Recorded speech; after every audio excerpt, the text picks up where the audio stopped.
Hello everyone, myself Dr. PP Kattimani, working as Assistant Professor in Department of Chemistry, JSS Arts, Science, Commerce College and PG Center Gokak, affiliated to Rani Channamma University, Belagavi. I welcome you all to my lecture series. I am dealing with BSc First Sem CBCS syllabus, which has been newly introduced by Rani Channam University, Belagavi from the academic year 2020-21, in which I am taking organic chemistry syllabus. The chapter which I am taking is alkenes, dienes, and alkynes. The syllabus pertaining to this chapter is as follows.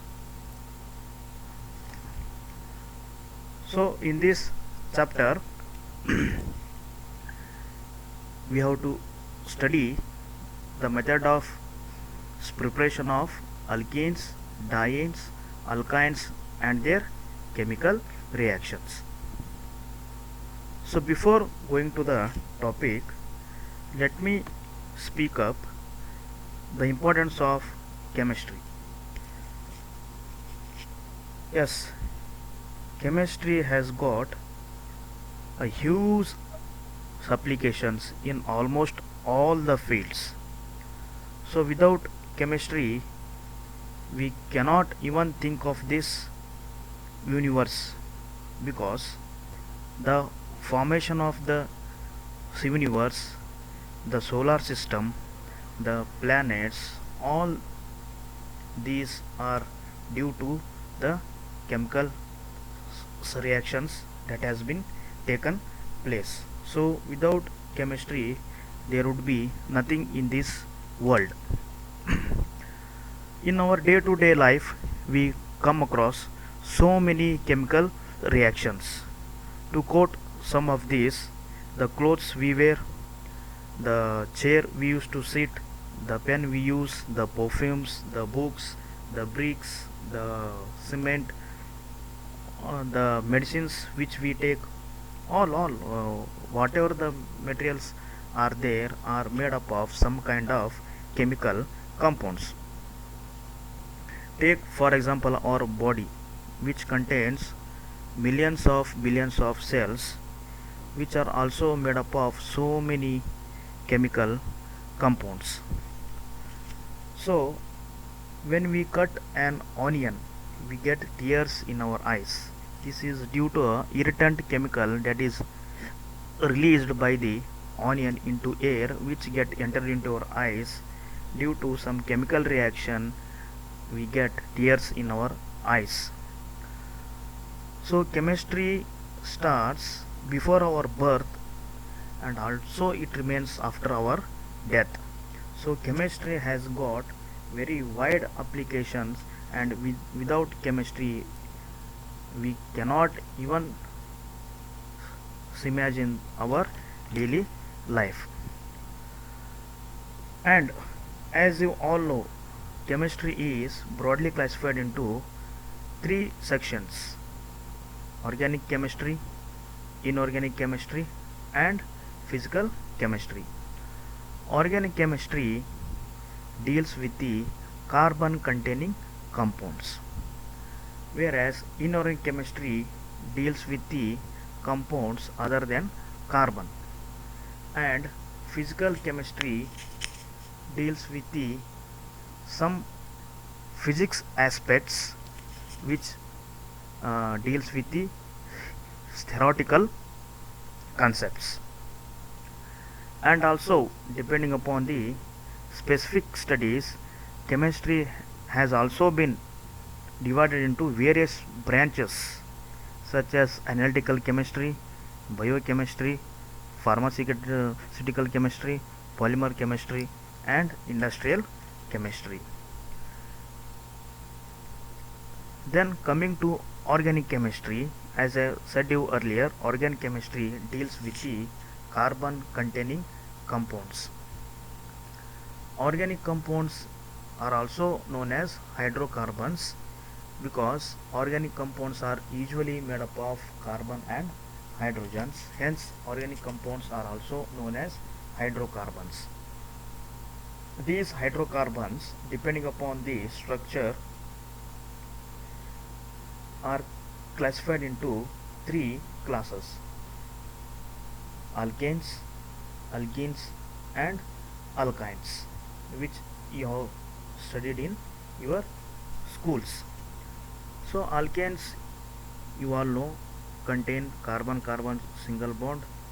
Alkanes contain carbon carbon double bond, and alkynes contain carbon carbon triple bond. When we speak of the hybridization of these hydrocarbons, you know, hybridization is nothing but mixing up of degenerate orbitals to form hybridized orbitals.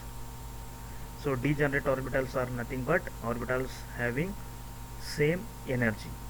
So orbitals which are having of same energy will mix up to form hybridized orbitals, and the number of atomic orbitals mixing up will be equal to the number of hybridized orbitals. So alkanes undergo sp3 hybridization, alkenes undergo sp2 hybridization, alkynes have sp hybridization. So with this brief introduction, let me start with alkenes. As I said you earlier, alkenes are the hydrocarbons which contain carbon carbon double bond. So carbon carbon double bond containing hydrocarbons, we call them as alkenes. Earlier chemists called alkenes as olefins. Olefins means oil forming, because when the simplest alkene, that is ethene, when reacted with chlorine, it gave oily like substance. Hence earlier chemists called alkenes as olefins.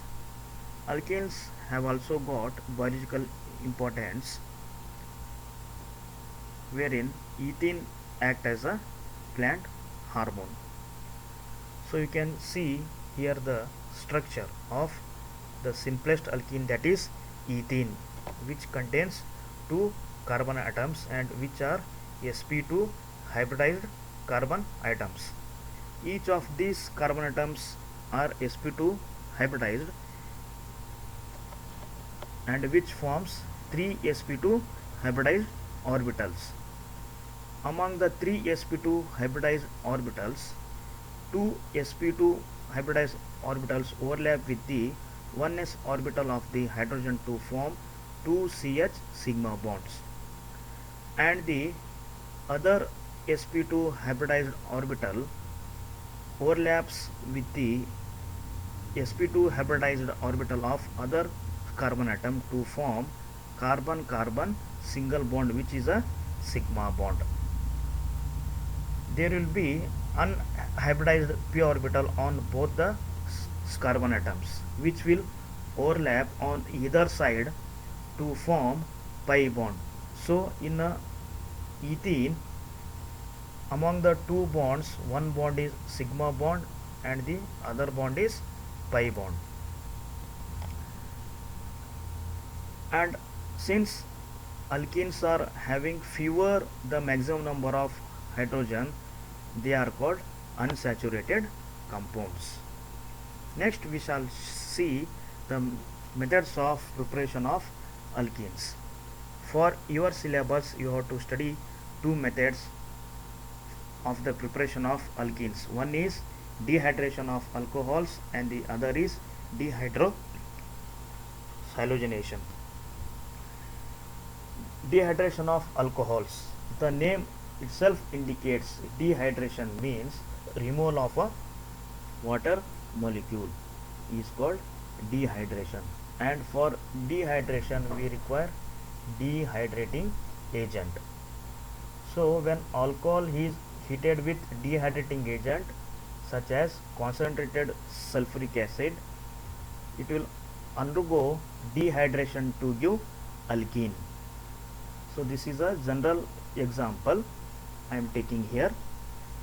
So when alcohol is heated with concentrated sulfuric acid, which is a dehydrating agent, it will lose a molecule of water to give alkene. Here you can see the dotted circle indicates the removal of water molecule to give corresponding alkene.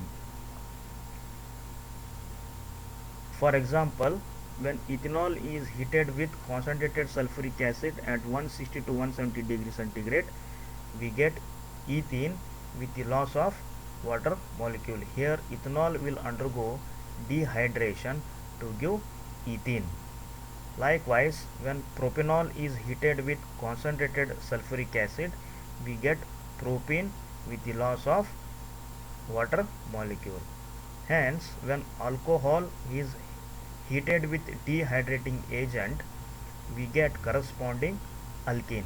Apart from sulfuric acid, there are other dehydrating agents such as orthophosphoric acid and phosphorus pentoxide. Next, dehydrohalogenation. From dehydrohalogenation of alkyl halide, alkenes are also prepared. The name itself suggests that dehydrohalogenation is the elimination of hydrogen and a halogen. It is removal of hydrogen and a halogen from an alkyl halide. When an alkyl halide is heated with alcoholic sodium hydroxide or alcoholic potassium hydroxide, the alkyl halide will undergo dehydrohalogenation to give corresponding alkene. So here you can see in this general example, when such an alkyl halide is heated with sodium hydroxide, it will undergo dehydrohalogenation, wherein it will lose a hydrogen and a halogen. This dotted circle indicates the removal of hydrogen and a halogen to give corresponding alkene. When ethyl bromide, it is an alkyl halide, when heated with sodium hydroxide, ethyl bromide will undergo dehydrohalogenation to give ethene. Similarly, propyl chloride undergo dehydrohalogenation when heated with sodium hydroxide to give propene. So these are the two methods in order to prepare alkenes. One is dehydration of alcohols, which involves removal of water molecule when heated with dehydrating agent, and the other is dehydrohalogenation, which involves removal of hydrogen and halogen when an alkyl halide is heated with sodium hydroxide or potassium hydroxide.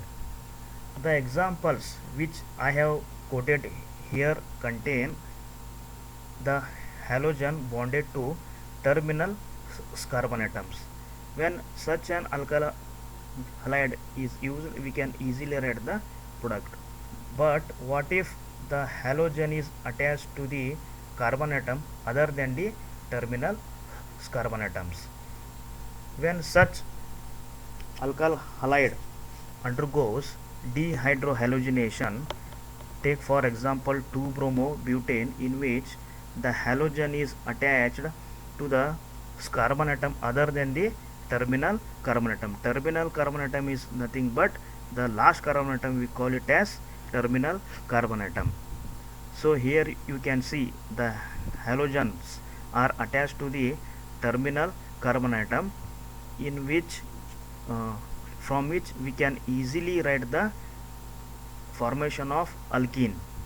But under such case, that is 2-bromobutane, when such compound undergoes dehydrohalogenation, there is possibility of formation of two products. Why? Because in 2-bromobutane, you can see here, we can remove hydrogen either from this carbon. If you remove hydrogen from this carbon, we get 1 butene, and there is another possibility in which we can remove hydrogen from this carbon atom. If we remove hydrogen from this carbon atom, we get 2-butene. So when 2-bromobutane is heated with base such as sodium hydroxide, it will undergo dehydrohalogenation, and there may be possibility of formation of two products, 1-butene and 2-butene. However, only 2-butene is formed but not 1-butene. Why? Because the formation of product in a elimination reaction of such reaction depends on the stability of alkene. The formation of product depends on the stability of the alkene. The relative stability of the alkene depends upon the number of substituents attached to the sp2 carbon atom. So here you can see this is the trend which shows increasing stability of alkenes. From this we can say that the stability of alkenes increases as the number of substituents bonded to the sp2 carbon atom increases. So greater the number of substituents, more the stability of alkene. Greater the number of substituents, more the stability of alkene. So this is ethene, which has got no substituents.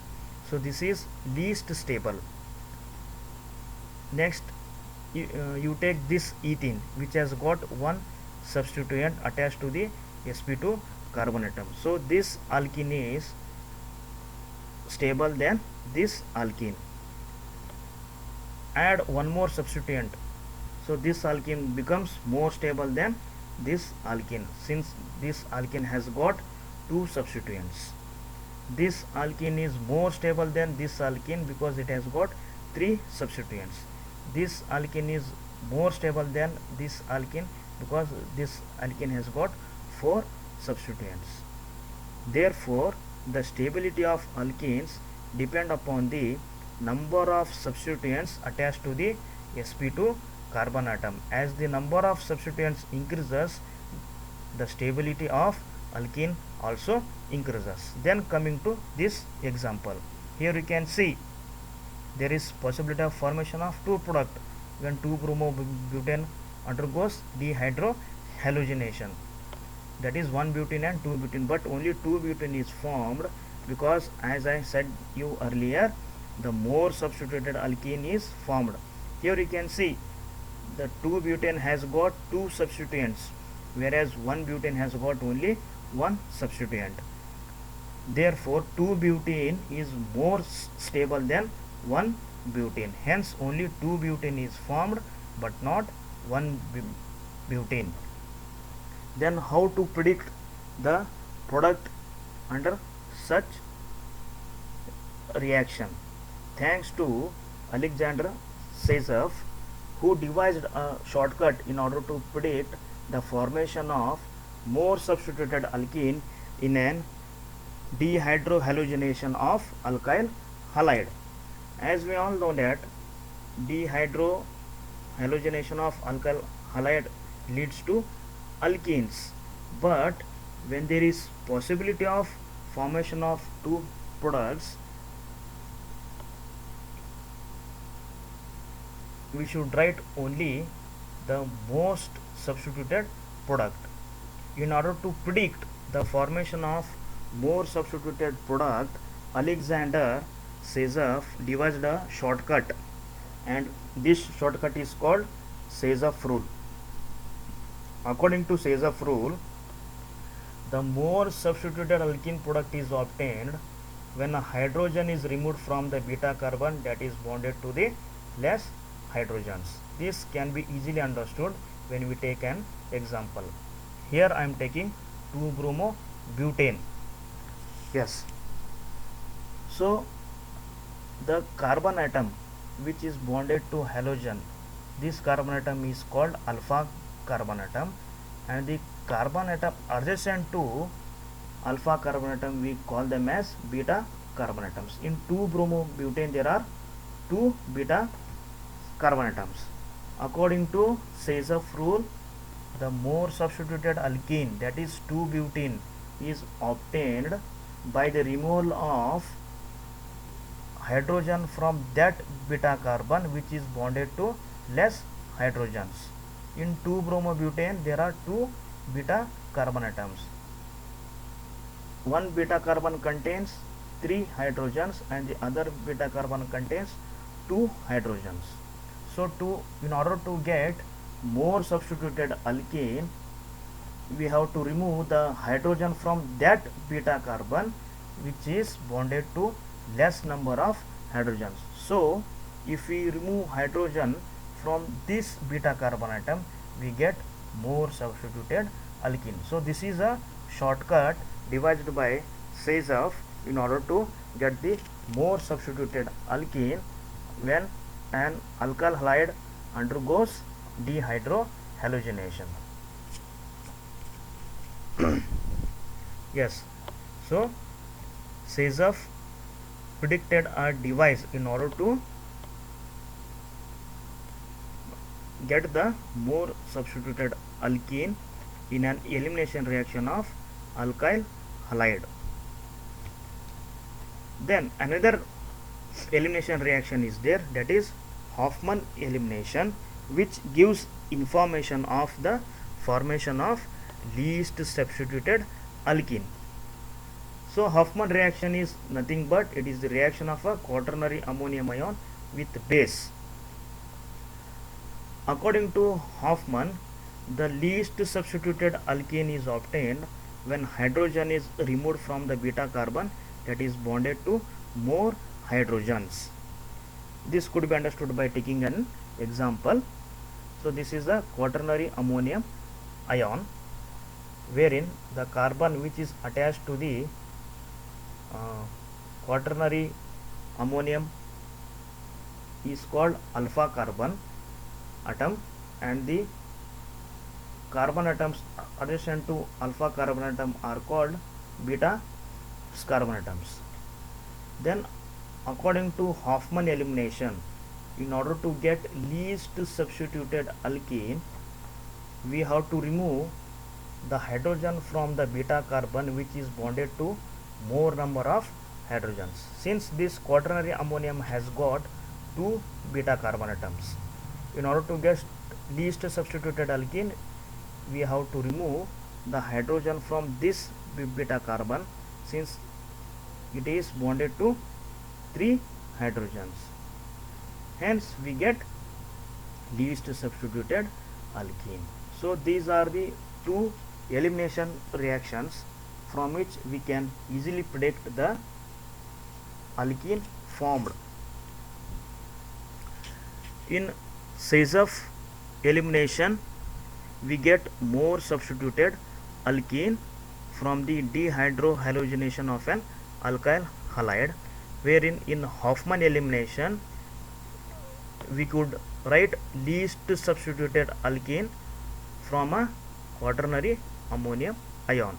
So Sayzoff rule predicts the formation of more substituted alkene, whereas Hofmann elimination predicts the formation of least substituted alkene. So this is how we can easily write the products by following these 2 elimination reactions. Next, coming to reactions of alkenes.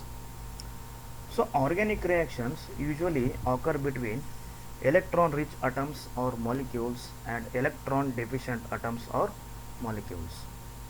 The electron rich atoms or molecules or else electron rich species, we call them as nucleophiles, and electron deficient atoms or molecules or electron deficient species are called as electrophiles.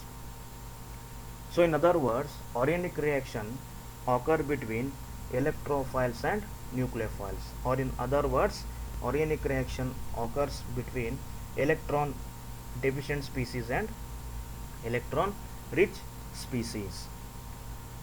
Compared to sigma bond, the pi bond is weakest bond, which can be easily broken. As we all know, alkane contains two bonds. One is sigma bond and the other is pi bond, which has been formed as a result of overlap of unhybridized p orbitals on the two carbon atoms. Since it is a pi bond, it contains pi electron cloud above and below the sigma bond. So you can see the purple color above and below the sigma bond. This is pi electron cloud. This purple color indicates the pi electron cloud.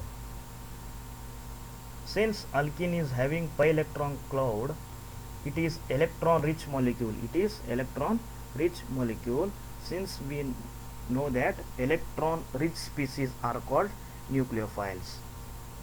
Since alkenes are rich in electrons, alkenes act as nucleophiles. Hence, it is easily attracted by electrophiles, because as we know that organic reactions occur between nucleophiles and electrophiles. Alkenes are nucleophiles, hence it is easily attracted by electrophiles. Alkenes undergo electrophilic addition reaction. Alkenes undergo electrophilic addition reaction. So addition reaction is nothing but wherein the reagent adds across the double bond. An addition reaction usually occurs in the compounds having multiple bonds. Since alkene is having multiple bond, it undergo addition reaction wherein alkenes are converted to alkanes in an addition reaction. Since it is attracted by electrophile, it is called electrophilic addition reaction. So there is an example: ethene, when treated with hydrogen bromide, it undergo electrophilic addition reaction to give ethyl bromide. This is alkene, and when it undergoes electrophilic addition reaction, it forms alkane. So ethene, when reacted with hydrogen bromide, it will undergo electrophilic addition reaction to give ethyl bromide. Why it is called addition reaction? Means this reagent, so this is a reagent, hydrogen bromide, it has been added across the double bond. This H is added to this carbon atom, this Br is added to this carbon atom in order to give ethyl bromide.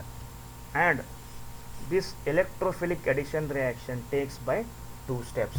This electrophilic addition reaction takes by two steps. It is as follows. As I said you earlier, alkene, which is richer in pi electrons, act as nucleophile, hence it is easily attracted by electrophile. So for alkenes we require an electrophile to undergo reaction. The first step is attack of electrophile. So HBr, due to inductive effect, as you know, inductive effect is nothing but the displacement of electrons toward more electronegative atom. In HBr, this bromine is more electronegative than hydrogen. Electronegativity is nothing but the tendency of pulling the electrons towards itself.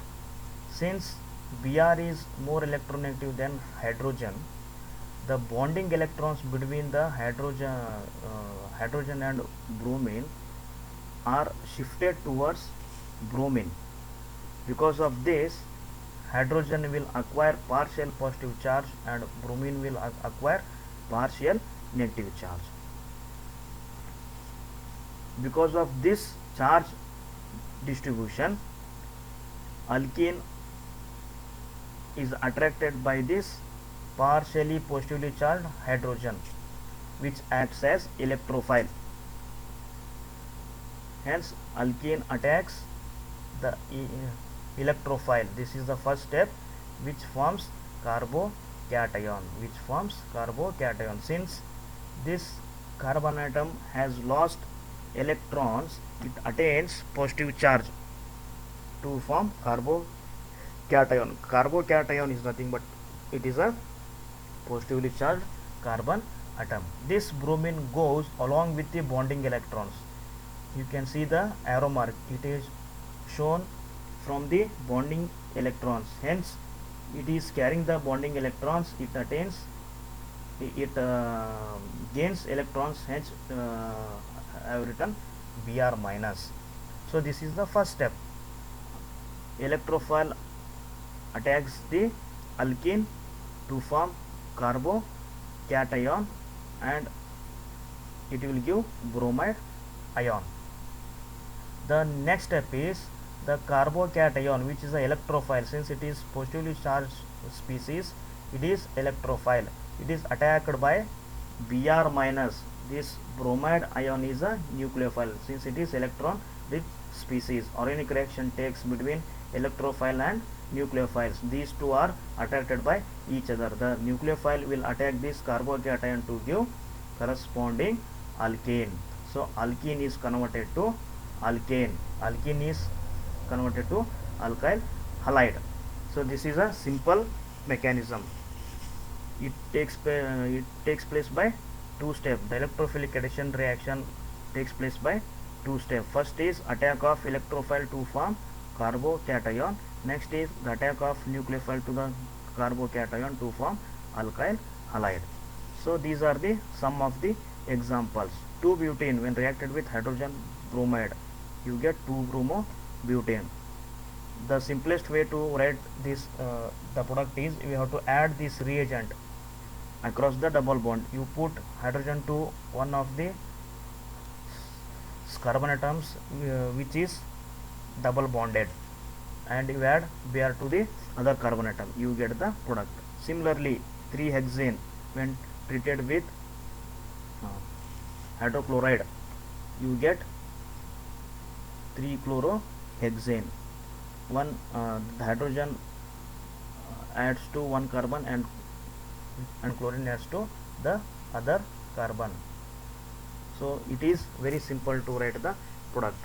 Here what I have taken are symmetrical alkenes. Symmetrical alkenes are nothing but which are having same substituents bonded to the both the sp2 carbon atoms. What if there is a unsymmetrical alkene? So in case of unsymmetrical alkene, there will be formation of two products, because if you add this H either to this carbon atom or this carbon atom to 2-butene, you will get 2-bromo-butane. Whereas in case of 3-hexene, either you add this hydrogen to this carbon atom or else the hydrogen to this carbon atom, you will get 3-chlorohexane. But in case of unsymmetrical alkene, if you add hydrogens to these two carbon atoms, you will get two different products, which we shall see in next class. Thank you.